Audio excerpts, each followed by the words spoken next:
this funding to help with the research and treatments and stuff. That it was something you just couldn't say no to.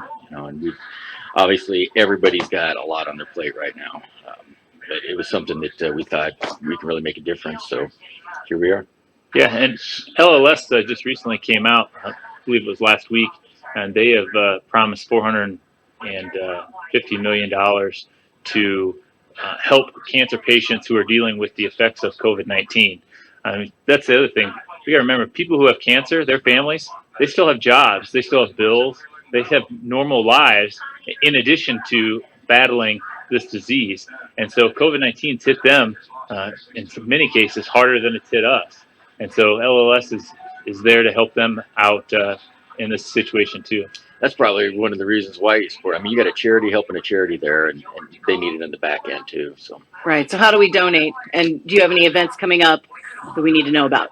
Well, you can donate. You can go to Papa's People, which is our Facebook page. That has the donation link on it. We're working on several upcoming events, including a craft wine and craft thing online. We're talking with a local band to broadcast a concert from Gasland. Shut down. We'll all be online. So we got a lot of things in the works. Trying to figure out the dynamics of doing it online, because I'm not a super high tech online guy. that's why you got a team. That's right, I do. Thanks. So I just tweeted it out before the show started. I tweeted a link to one of the fundraising pages, and I saw that we already had at least one donation come in right after 6 o'clock. So, wow. Yep. So maybe some folks, take a look at that. Your listeners, or retweet it, share it, do whatever you need to do. Ben Page from over at the Parks Department shared it. He's a big listener. Dodger. And that $50,000 goal that we have, that's not just a number we picked out of the air. The importance of that number is, in this competition, once you reach that $50,000 goal, you can name your donation in honor of someone. And so it just means a lot to me, and I think that's why I picked that goal, so we can make that donation in my dad's name, kind of to honor the life of service that he's had. Because I can't remember a time where Dad wasn't out helping somebody, whether it was coaching basketball that I wasn't even involved in, or whether it was youth services or at the church, or the many things that he was involved in at the police department. That's awesome. Yeah, that's awesome. It's good stuff. Yep. It is. Man, good luck. And did I? Can we retweet it? Did you put it out? You said, Paul? Yeah, I did. On your page or on Facebook? No, I tweeted it. Okay. Yeah, he did tweet it this morning. I've already liked it. I forgot. It's out there. I'll retweet it here too. And I got it. Look at that retweet. Yeah, hit like Omaha, that. Travis. Huh? Hit Omaha. No, it's on the KXM Morning Rush page. Oh, okay. It's on the internet nationwide. It is Worldwide. 284-5966. Let's see what the Rev wants. Rev! Ah! What's up? You tell us. Baby. Hey, just following up on this shutdown and everything. I know 5-0's, they're saying pretty busy. There's a lot of other calls, but since Travis was mentioning this, it's kind of a topic I wanted to drop on. Aren't you able to identify the responsible gun owners a lot easier now, 5-0? Well, you don't have to register a gun. If that's responsible gun owners, people that have a gun in their house. Well, you're not going to be able to identify them because they're responsible and they're not doing stupid stuff with their guns, so we don't get involved. I know, like you said, you don't have people going on cowboy at a bar and packing the heat on their side when they go to the store. They're just saying. Well, they're packing their heat on their side when they go to the store. I saw one the other day, but that's your right. I don't know where you're going, Ray. Are you talking? Well, no, there's a lot of benefits as a result of this shutdown. I get what you're saying. I don't see people gathering in crowds anymore. Right. You're talking about. There's no more mass shootings at churches. There's no mass shootings at concerts or public events. So just take all that into consideration. Plus, pollution's down and gas prices are down. They are. Good day. Good day. Good day, sir. Good day. He's a smart guy. Yeah, you know what? And he is smart. I bet he just laid the groundwork for a study coming out of this about gun violence, and as we come out of COVID, how it was through these months. Yeah. Yeah, his brain's a little fried. His short term memory could be somewhat gone, but he's a smart dude. I've always thought Ray was smart. He is a smart guy. All right, so Nicholas is asking a question on Twitter that I'm sure people are going to want to know the answer to. 50, I believe people need to listen to the governor. We need to stay home. I know you say it's last resort, but are the police really ready to arrest people for gathering? I understand safety, but that's everything America is against, except during a pandemic. But go on. So the governor's made an order, and that's that. So, and it's not because this is not somebody flexing their muscle with their authority. This is something that we need to do. We know right now, and you hear it from every doctor that's got a good head on their shoulders, that we need to stay away from each other and stay home, and that's what's going to stop the spread, and we can beat this down. Now, all right, thanks for the with love, that, Travis. issuing a citation or arresting somebody under the order is an absolute last resort. We certainly want voluntary compliance, which we need to think about also is we don't want to have those contacts. We had over 50 of them with this loop scooping thing that went on Saturday night that were absolutely unnecessary. Those were the folks that rose to the level of getting enough of our attention that we needed to go over there and do something about it. The thing about this scenario, I'm not saying this is what's going to happen, but here's a scenario to think about. You're standing there in a crowd, and it's a large one in violation of the order. You're risking other people. We're getting complaints. We've got to respond to the complaints that come in, and we come over there and we say, hey, listen, it's time to go home. You need to break this up. If we start getting a lot of flack from you, the chances of you being arrested for violating the order versus you being arrested for being a jackass are probably more in favor of you going to jail for disorderly conduct or failure to obey a lawful order or something like that. If we're going to take that effort of actually physically contacting you and throwing you in jail, it's going to be something that's worth our effort. So it is a last resort. So don't be a jackass, what you're saying. Don't be a jackass. Just, you know what? And this is what we talk about at the police department. What do we call, the first general order in our book, the jackass clause? I mean, that's exactly what it says there. It's just don't act like a fool and you're not going to get in trouble. You mentioned this loop scooping thing. Fill everybody in that may not have known what happened on Saturday. Man, it started out as a great idea in concept. And the idea was that there were some...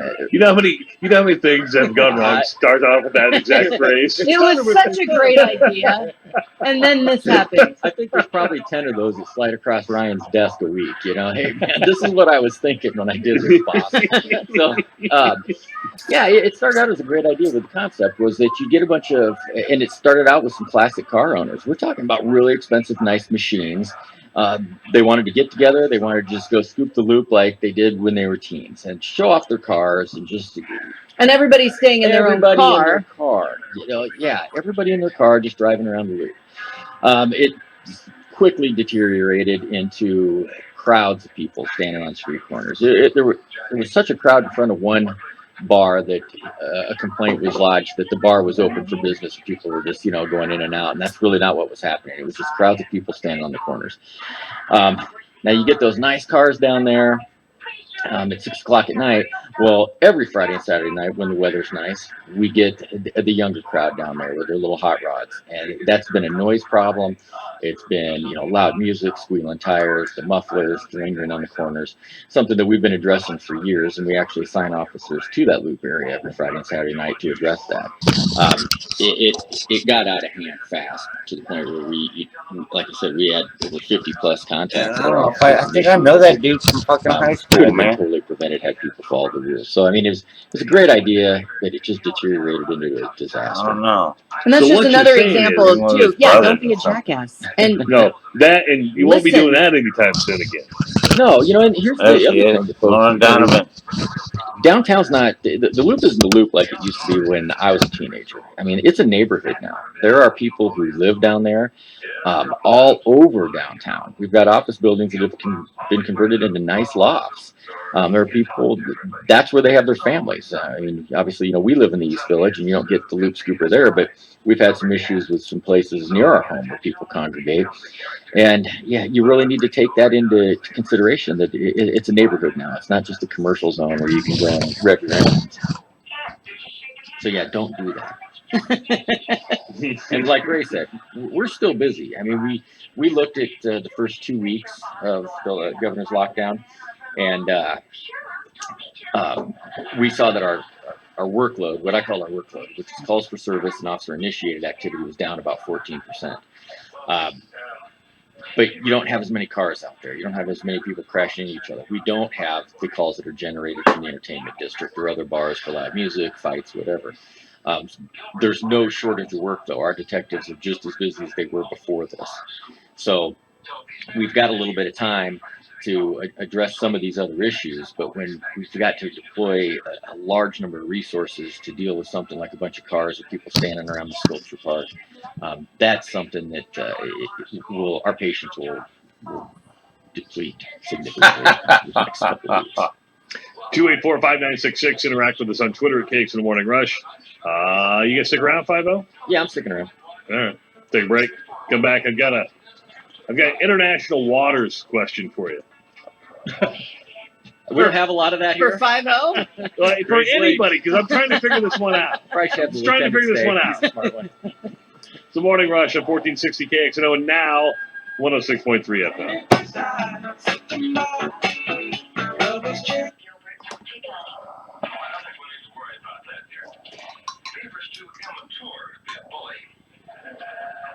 Gorilla Glue.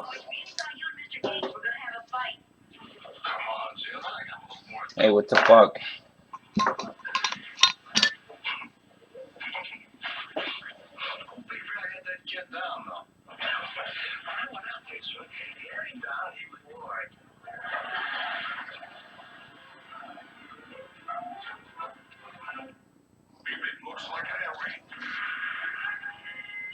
Crowds, So but bad. still has a production staff.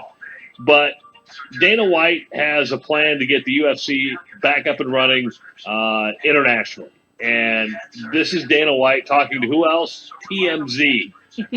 I am also a day or two away from securing a private island. I have a private island that I've secured. Right. That's We're some getting the fucking infrastructure put bullshit. in now. So I'm going to start doing the international fights too with international fighters. Because I won't be able to get international fighters, all of them into the U.S. So I have a private island. I'm going to start flying them all into the private island and doing international fights from there. So as of April 18th, the UFC is back up and running. Isn't that how FYRE Fest started? Yeah. It was. Yeah, let's go to an island in the Bahamas. It'll be great. Are they said. there islands? I'm seriously. This is a serious question. That are like unprotected, not governed by anybody. I can't imagine that there are. Somebody's got to. If there's a parcel of property somewhere, someone has claimed it. Wouldn't you think? I would think. I would think so, because you have the U.S. Virgin Islands and you have the British Virgin Islands, right? Yeah. I just didn't know if I'm just like sailing the Pacific and I run into a piece of land and nobody's there and it's got fruit trees and water, if I could just say it's my island. The Crown Prince of Travis. You know where Dana White lost me when he kept saying that the location is still top secret. Yeah, somebody knows. Exactly. Yeah, I don't think that. No, Travis. No. If there's a parcel of property, somebody owns it. I mean, I believe you can buy islands, but you're governed by somebody, right? Yeah, absolutely. Like I don't what's know. Guam? Guam is like a U.S. Is that kind of like what Puerto Rico is? Yeah. Okay. Yeah. Maybe it's the Territory? island that Amelia Earhart's on. That's the only one we haven't found yet. No, My wife is consumed by that. They found that island, just not her. Well, maybe parts of her. My wife is They consumed think she was by eaten that. by those giant crabs on that island. Oh. Have you heard You've this? watched that then, huh? Yeah, I've Yeah. watched this. Yeah, these like giant dog-sized crabs may have eaten her. Doty, Lieutenant Doty's looking at me like I'm crazy, but it's true. I'm just thinking. I love crab legs, dog size. You got any NBA scoop for us? I got no NBA scoop. I'm in the dark just like you. Brian works for the NBA. He's in charge of the G League security here for the Wolves. 284-5966. We may have some answers to our international waters and private island. Eric, welcome to the Morning Rush. What do you got for us, man? Yeah, this is Derrick from New Sharon. Derrick! How you doing, Derrick? This is early for you, man. Derrick, and he put down Eric in the call screener, so we were not prepared for this. Well, it's all right, but I have a feeling Dana White's probably going to borrow Jeffrey Epstein's private island because unfortunately he's not using it right this moment. I'm just guessing. I don't know. Too easy. But it's Hey, good, you Derek. love the show. And 5-0, you have to be the luckiest man alive in Polk County to be married to such a wonderful woman. Oh, I'll Wow. second that. That's Things are getting deep, and clearly Derrick has already been drinking. no, Derrick's like that year day round. I mean, if you listen to Sports Fanatics, he actually sounds more coherent right now than he does at Okay. 4 or 5 o'clock in the afternoon. Yesterday, like 3 days ago, he called the Sports Fanatics, and he's like, goes through this whole thing, and he goes, my grandma died, and he kept going, and you're like, what? Your grandma died? Yeah, and then it was just a whole big thing. But I gotta like the Jeffrey Epstein Island joke. That was Not only well that, timed. but it took about 2 seconds after 5-0 mentioned Fire Fest for the poor water guy to surface on a meme. Tyler, is this UFC fight going to be sponsored by Evian? We'll do anything for sports, right, water guy? 284-5966. Let's go to Joe. Joe, welcome to Morning Rush. What do you got for us, man? Well, first off, on these remote islands, you got to be careful because don't John Hammond own a couple of them? Who? You ever seen Jurassic Park? I forgot his name. Sorry, the Jurassic Park joke went right over our heads. Yeah. But I Jeffrey Epstein joke we got. Yeah, but I don't know if you want to be caught on that, Alan. I've actually got a question for 5-0. So my ex-father-in-law, which I have a good relationship with. Hold on, which X? 1, 2, or 3? One. Okay. One. Numero uno. Surprised I remember his name. But anyway, so he put on Facebook. He's an older gentleman with COPD, and he went shopping the other day for some toilet paper, and he walked into the store, and there's a car blocking the entrance, and this younger kid was following him around. Actually, as he was coming out, was following to his car and saying, "Hey, man, I've got COVID. I'm going to cough on you." So, following to his car. He stood his ground. He said he was scared, and I'm thinking, well, first off, he's lucky that you don't carry, because I personally probably would have pulled on the guy, because it is a health threat. It is a bodily threat. So he filed a report with the Des Moines Police Department. The Des Moines Police Department said, "Well, we really can't do anything about it. We'll just keep it in mind." Now I got to thinking about it. The guy was parked in front of the store. If you were worried about the threat, wouldn't you have gone and looked at the security camera of the store and maybe investigated a little bit more? Because it is kind of a threat to national security at this moment. Yeah, it's certainly. The first thing that comes to my mind when he's making that threat or making those comments about that is, at the very least, it's disorderly conduct.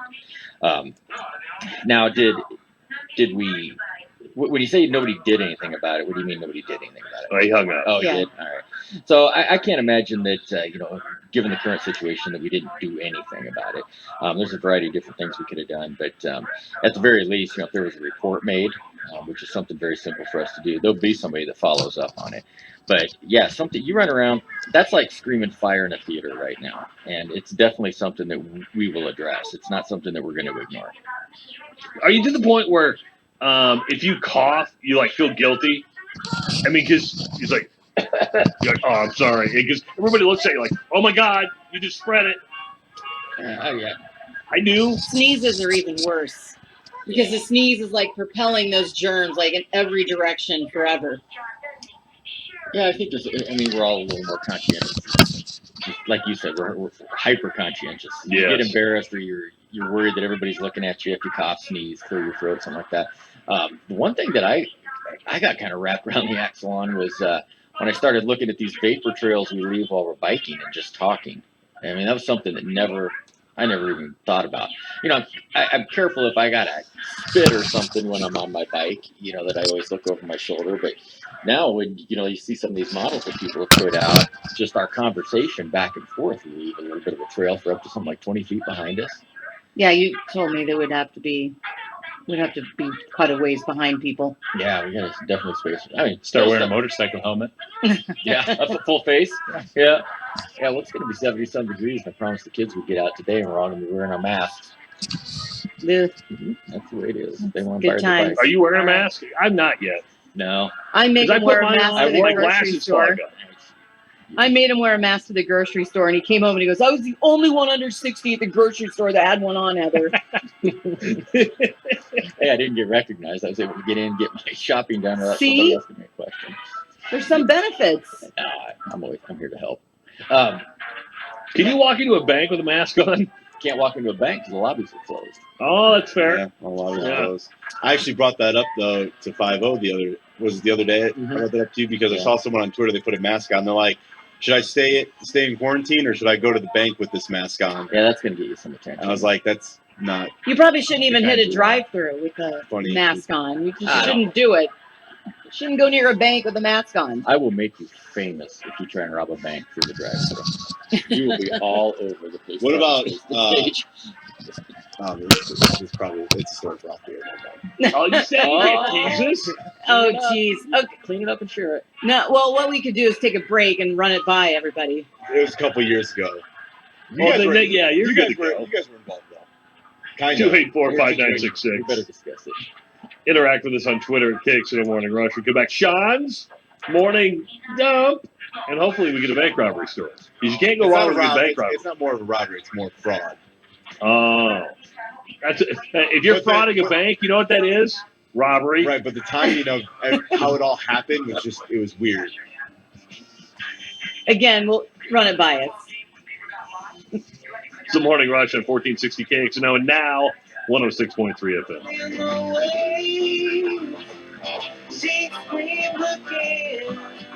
Venmo's year. It's time for Sean's Morning Dump. Mazer says phones, hats. What else of Sean's hasn't been in the toilet recently? That's true, I did, yeah. I was doing my phone, hat. My relationship was in the toilet. Was? Man. Yes. Wow. I could be hard on myself. It's okay. Can you tell the story?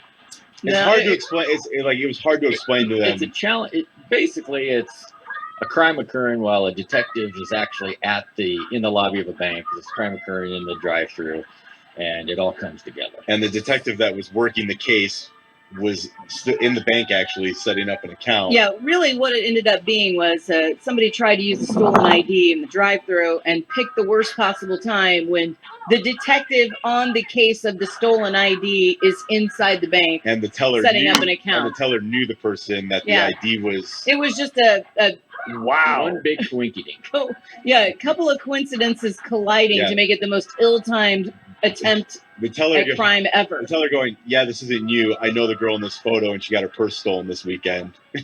And the detective that was assigned to the case was setting up an account and overheard what was happening and goes, "Yeah, that's my case." So did you just go outside and arrest the No, person? the woman sped off, and I don't know, whatever. I don't know what happened after that. That sure would have made a better end of the story if we did know what happened. I'm sure we solved it. Yeah. It sounds like we had it all on camera. Sounds like a pretty solvable case. That one sounds like it fell in our lap. That's what we call a softball grounder. Heather, did you know Vic Henley? No. He's a comic. You probably would have met him in your former radio life because he did a lot of clubs, but he opened for Ron White a lot. But he passed away yesterday.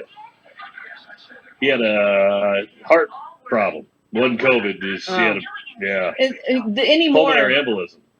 you hear about somebody passing away and you immediately assume these days that Yeah. it's from COVID. No, he had a pulmonary embolism over the weekend, and he passed away yesterday. So, man, funny dude, real funny dude. So there'll be funny people in Des Moines who know who Vic Henley is if you're in the comedy circuit a lot. So, yeah, I was just I didn't know if you knew him or not when he used to come through town, and you guys used to have comics on quite a bit.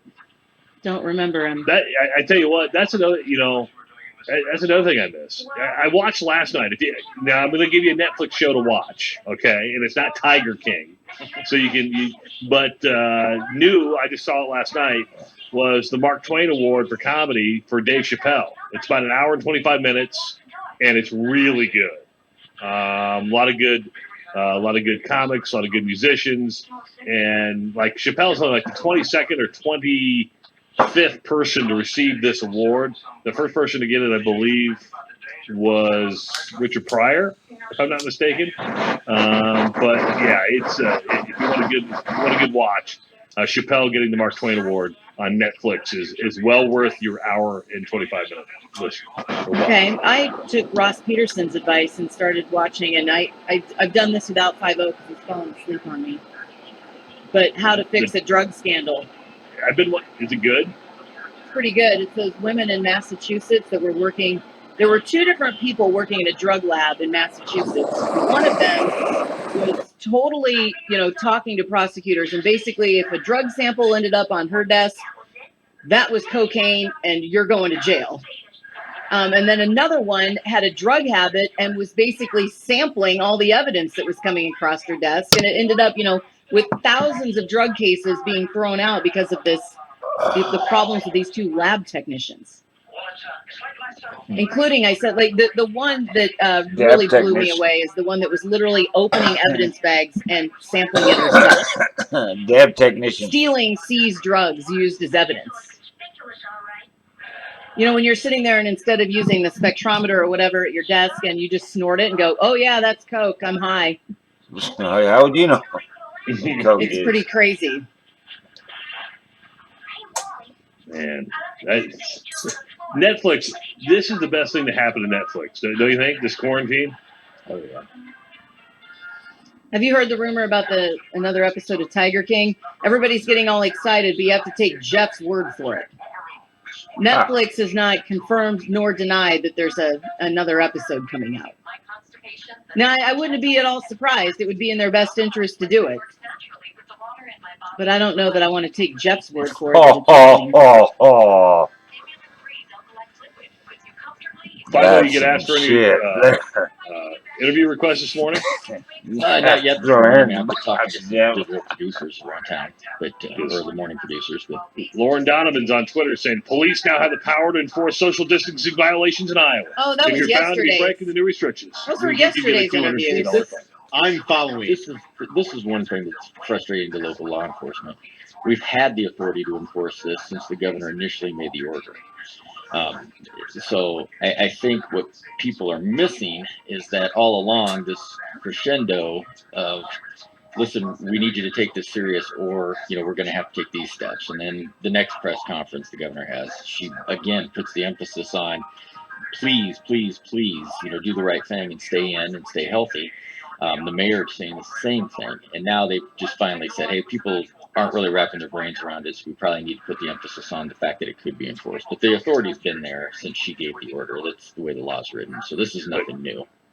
And if you learn one thing on this show, if you're violation of social distancing, don't be a butthead.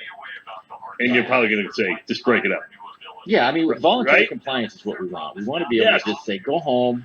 And really, the faster we do the more we comply, the faster we're going to get through this. And we're going to come out on the other side. We're going to come out of this. There's no doubt about that. But we're going to come out better. Yeah, you have no choice, right? It's either you come out of it perfect, or somebody just says, okay, it's just too widespread, everybody go, right? I mean, either way, you're coming out of it. Right. And, one of the things that's been kind of concerning is we some of the things we see happening around town and the information coming into us is that folks need to stop and take a minute and think about our world when we do come out of this. And are the things we're doing right now going to impact our day-to-day life then? One of the things in particular that I've seen a lot on the internet, particularly because it's near and dear to Heather and I, is bicyclists. We've seen a lot of bicyclists picking up to-go drinks, which is cool. I did it. But then you can't park yourself on that establishment's patio. You can't park yourselves on their front steps and open those containers and drink. That's a violation of their liquor license. So, and particularly under the governor's order. So we need to think about the little things that we're doing and how it may impact, the local businesses that we're trying to keep alive right now in the future. Now, I can't see anybody coming back retroactively and suspending your license, but we need to just think about optics, and we need to think about what we do to support these organizations and these businesses and how it's going to really help them in the long run. But you got to get out there. Yeah. I just feel like I'm trapped in a bad sci-fi movie. It sure feels like it, doesn't it? It does. I say it feels really Sharknado. Weird. And it's not even Sharknado. It's just like, I don't know. It's pre-apocalypse. It's like the beginning of Minority Report. It's just weird.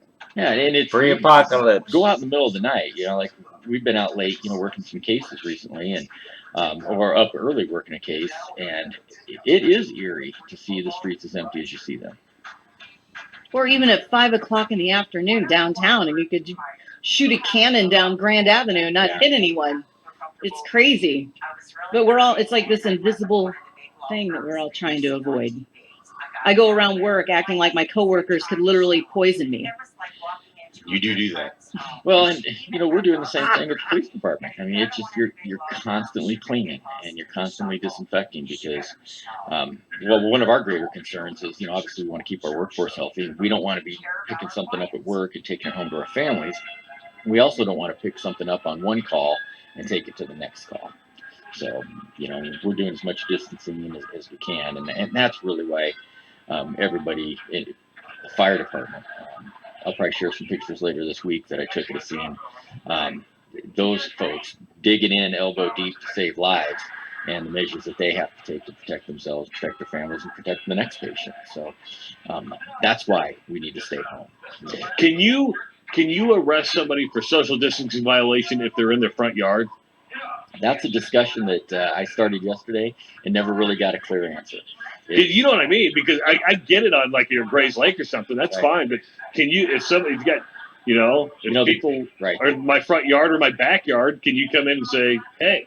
And that's a question I put out there. And when you look at the governor's order, it mentions dwellings. We really don't want to go down that road. That's not that's like martial law. Right. And that's, you're right. It is. And, I'm uncomfortable with that concept, that if I see 15 people in your living room, I can beat on the door. That's not why any of us got into police work. Yeah, the ACLU would have a heyday with that. They've been noticeably silent. It kind of surprises me, doesn't it? Surprises me also, yeah. But it's a public health emergency that we've never faced. Yeah, but before. there are still civil liberties that you're entitled to. Absolutely. I mean, that's what I said. That's why the question was asked, and I don't know if we really have a clear answer. But again, it goes back to, and this is probably why a lot of the your civil rights organizations haven't been saying a lot. We want everybody to do the right thing, and the expectation is that we're all going to take care of each other right now. But again, the police. That's not why we got into this business, to break up, your family birthday party. So way low on our priorities. But we do get that call. Oh man, we get that call. Guys, I don't know what bothers me more: people who don't listen or snitches. I'm serious. I'm going to go ahead and say I'm going to go ahead and say the people that are gathering bother me more right now. I don't know. Because then you wouldn't need the snitches. Just do the right thing. Heather, here's the deal. If you're snitching on somebody at Grays Lake, fine. If somebody drives by and says, oh, my God, they've got 10 people in their house, I'm calling, you've got a serious problem. Low priority for us. Good politically correct answer, my friend.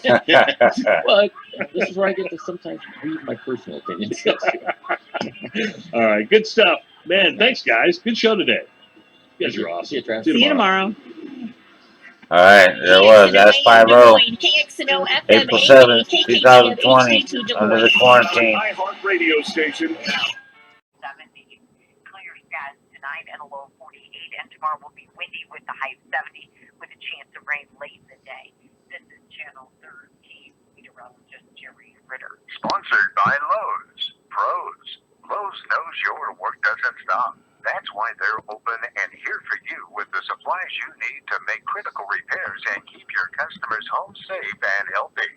We're pro ready, and we're in this together. We're open for business at Kia of Des Moines. Taking extra precautions for our customers by providing CDC recommended cleanliness and sanitation in high traffic areas. Our mission is still to get you in and out on the road in under an hour. Save even more time when you buy online. Just click KiaDM.com. Find the car you want, get the trade-in amount, payment, and quick, easy credit approval. Your car will be waiting. It's safe, easy, fast. Plus, now for a limited time, get up to 0% financing for 75 months and make no payments for 120 days on select 2019 and 2020 Kia models. As always, get our exclusive 20-year, 200,000-mile warranty included on every new Kia. Visit KiaDM.com.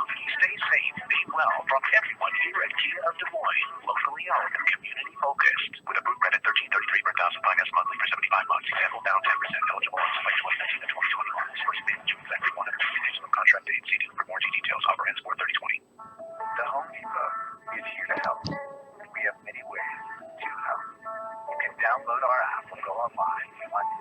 products and information quickly. You can order what you need online. We can have it waiting for you at the store. Or we can even deliver to you for $1 million items free. We have thousands of how-to videos for the projects and repairs. We're here to help.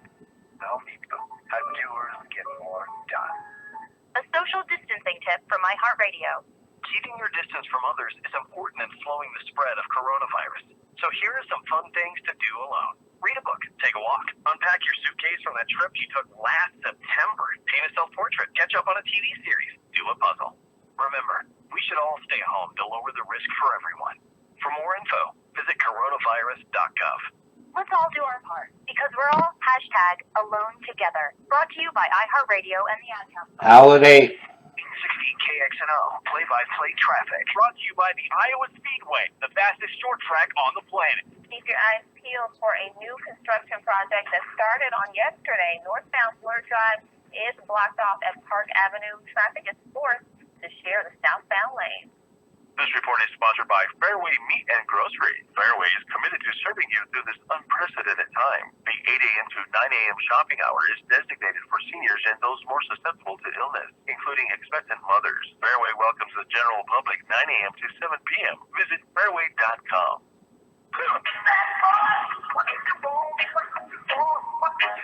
Weekly segment. Not going in quarantine. It's Ask 50 Anything, brought to you by Grosso. Hey, before we get to Reverend Ray, we do have something somewhat serious to talk about. So before we get into our weekly weed Serious for this show? I've got some serious news too. You can hold yours. Okay. were you going to do the I just keyword? wanted to get everyone paid Okay. the bills and text the keyword smile. 200 right now. $1,000. That smile to 200. Standard. I already made these files. That one's on me. Sorry. I didn't know you had real work to do, but Just helping people pay their bills, 5-0. I thought you were going to whine about being lonely. I'm sorry. 5-0 telling us when we can do our promotion. You just wait. You just hold off now. All right, so we do have a guest in the studio. Oh, Lieutenant Ryan Doty. This is my boss out the police department. Good cat. He's been around the police department now probably over 15 years, getting close to probably coming up on close to 25 in law enforcement altogether. So we got he's been invited to participate in the Leukemia and Lymphoma Society's Men and Women's Year competition, and it's basically a campaign to raise money for folks with cancer. And as we, everybody's coming together to fight the COVID-19, we don't want cancer to kind of slip off into the corner of that, dark little stranger over there that wants to reach out and touch us, because there are a lot of families that are still out there battling it. And it's near and dear to his heart right now because his dad, Kevin, is a retired chief of police up in Fort Dodge, got diagnosed late last year. So we're here to raise some money. I want Ryan to talk a little bit about his campaign, and then we can move on with the 5-0 stuff. But this is really important stuff to us. We know that your listeners are ready to help us out. Tell us a little bit about your campaign, Ryan. Yeah, thanks, Paul. Well, I was approached by the LLS people to participate in this year's Man-Woman of the Year competition. Quite frankly, I have a pretty full slate. Stayed pretty busy down at the police department, as you know. Yes. And initially, I thought to myself, I'm just too busy to do this. But I listened to Candy talk about all the great things that LLS does. I mean, they've been nationally, they've been involved with 43 of the 49 blood cancer treatments. They've helped fund that research. They've given over $1.3 billion to cancer research. And I went home, talked to my wife Rachel, and thought to myself, I can't really help my dad in his fight against cancer right now, other than being supportive and looking out for mom. But this is something that I can proactively do to help others, so that maybe some other son, never has to go through what so many sons have already gone through, which is losing a parent to cancer.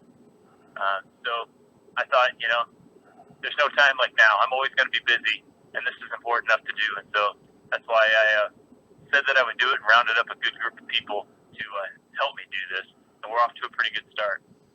So just totally fundraising, or, Man, Woman of the Year, you got to do like swimsuit competition, anything like that? You could, I'm trying to document doing some shirtless stuff. See? You've got the video equipment now, Paul. That'd be a little freaky, Well, but we're still waiting on all that. Well, we got pieces of it. Yeah. Yeah, we got some really cool stuff planned. I think we're looking at some virtual concerts, maybe some online stuff. Right, because this has got to change a little bit in the age of COVID-19 right now. You can't do a lot of the normal events that a lot of people in the past that have done Man and Woman of the Year do. Absolutely. And when I agreed to this was before COVID-19 hit. And so we had some of those things in mind that we would do, and then all of a sudden the whole game changed.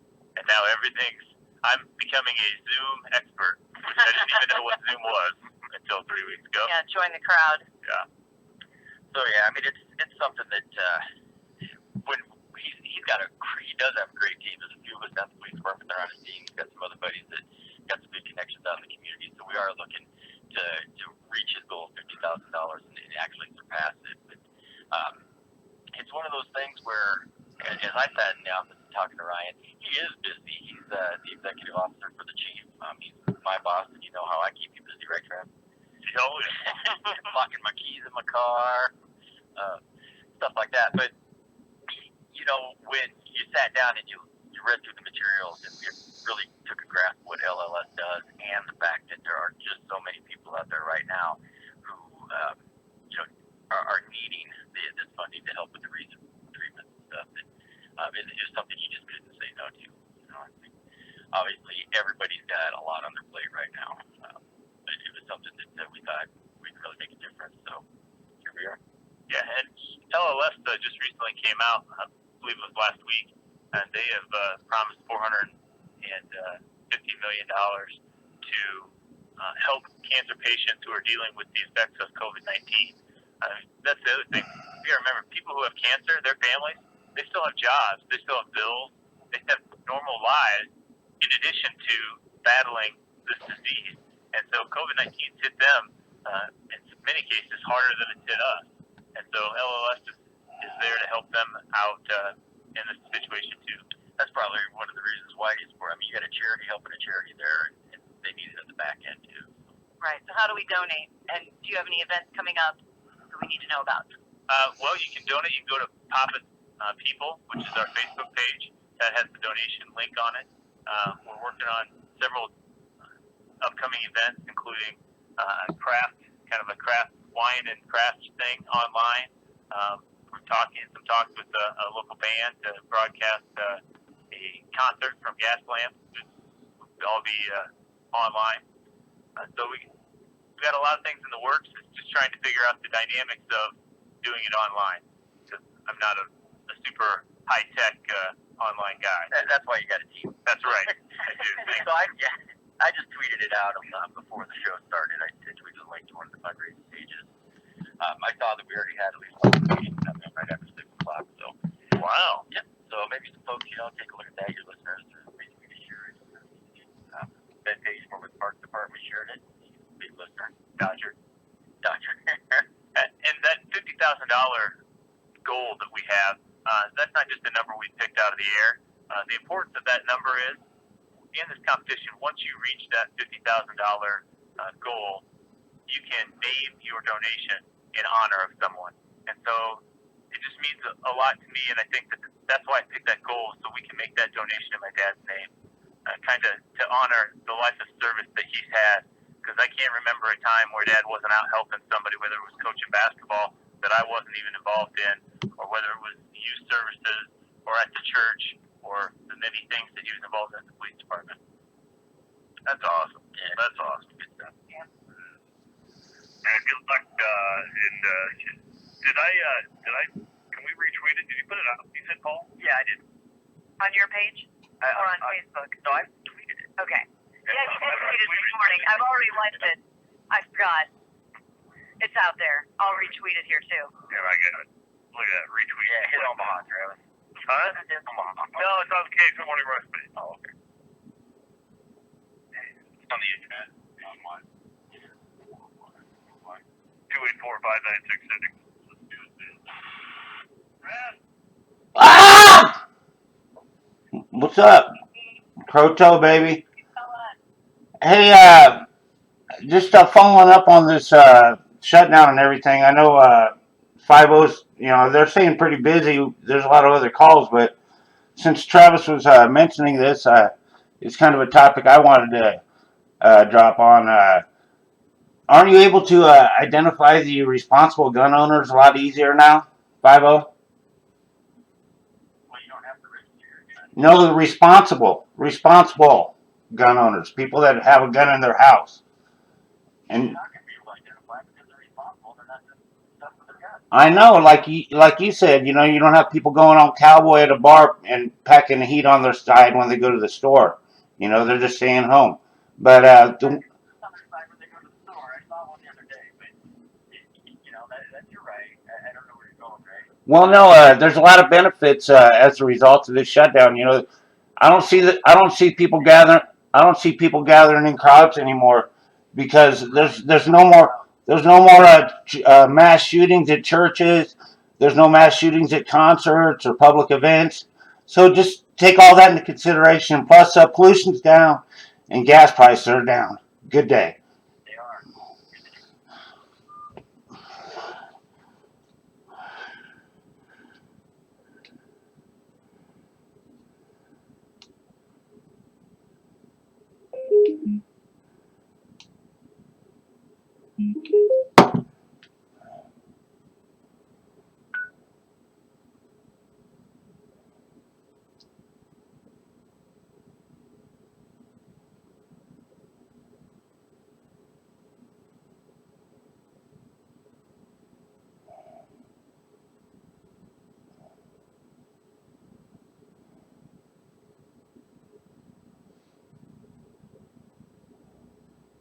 Let's see, this kicks on.